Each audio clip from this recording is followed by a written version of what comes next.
జనసమ్మర్ద ప్రాంతాల్లో వీధి కుక్కలు కనబడొద్దు. ఆసుపత్రులు, బస్టాండ్లు, రైల్వే స్టేషన్లు, విద్యా సంస్థలు, క్రీడా ప్రాంగణాల్లో జారా ఉండొద్దు. 2 వారాల్లో ఆ ప్రాంతాల్లో ఫెన్సింగ్ వేయండి.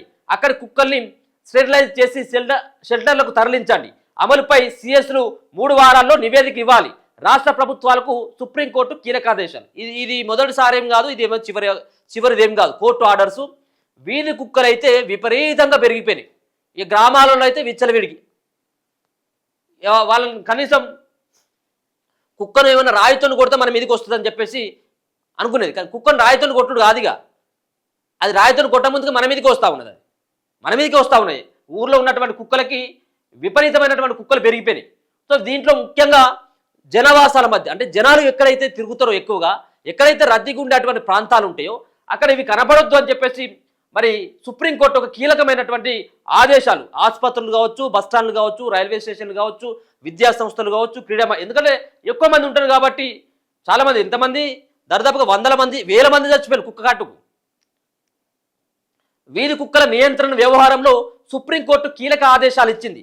పౌరుల భద్రత, చిన్నారులు, వృద్ధులు, అనారోగ్యానికి గురైన వారి రక్షణకు అత్యంత ప్రాధాన్యత ఇస్తూ దేశంలోని అన్ని రాష్ట్రాలకు మార్గదర్శకాలు జారీ చేసింది. విద్యా సంస్థలు, బస్ స్టేషన్లు, రైల్వే స్టేషన్లు, క్రీడా మైదానాలు, ఇతర బహిరంగ ప్రదేశాల నుంచి వీధి కుక్కలను షెల్టర్లకు తరలించాలని ఆదేశించింది. వీధి కుక్కలను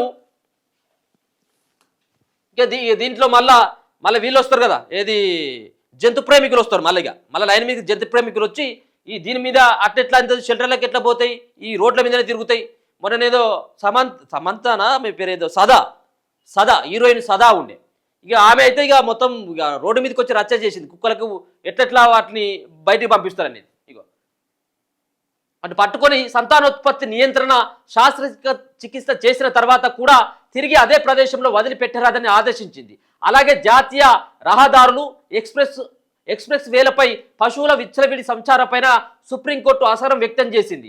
ఆలన పాలన లేకుండా రోడ్లపై సంచరించే పశువులను తక్షణమే గోశాలలకు తరలించాలని ఆదేశించింది. రాష్ట్ర ప్రభుత్వాలు, జాతీయ రహదారుల శాఖ, స్థానిక సంస్థలు, అలాగే హైవే గస్తీ బృందాలు పకడ్బందీగా ఈ ఆదేశాలను అమలు చేయాలని స్పష్టం చేసింది. తమ ఆదేశాలను అమలు చేయడంలో విఫలమైతే రాష్ట్రాల ప్రభుత్వ ప్రధాన కార్యదర్శులే బాధ్యత వహించాల్సి ఉంటుందని హెచ్చరించారు.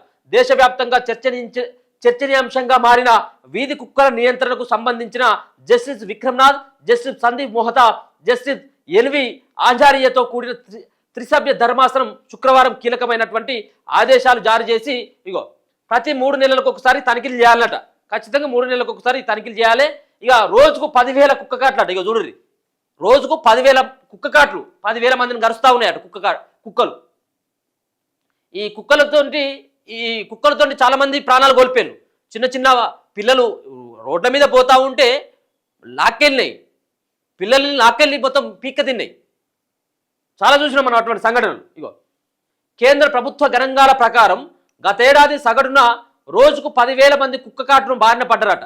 దేశవ్యాప్తంగా 2024లో 37,15,713 కుక్క కాటు కేసులు నమోదైనాయట. అమ్మ, 37,15,713 మందిని కరిచినాయట కుక్క కాటు కేసులు ఒక సంవత్సరంలో.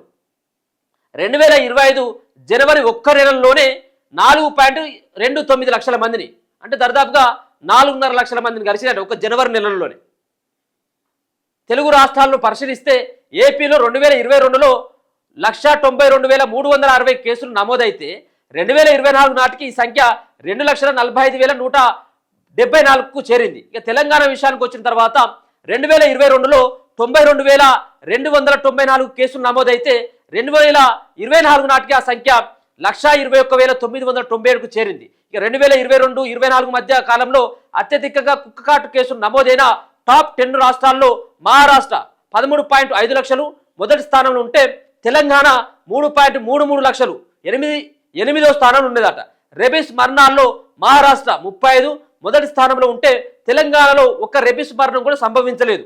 తెలంగాణ రాష్ట్ర ప్రభుత్వ గణాంకాల ప్రకారం ఈ ఏడాది జూలై వరకు 87,366 కుక్క కాటు కేసులు నమోదైనాయి. దేశ జనాభా 146 కోట్లుంటే 1.53 కోట్లు వీధి కుక్కలు ఉన్నట్లు ఒక అంచనా. కుక్కలు చూడు ఎన్ని ఉన్నాయో, 1,53,00,000 వీధి కుక్కలు ఉన్నాయట. సో వీటన్నిటి కూడా కట్టడి చేయాలి. ఎందుకంటే విచ్చలవిడిగా తిరుగుతూ ఉన్నాయి ఎక్కడ పడితే అక్కడ.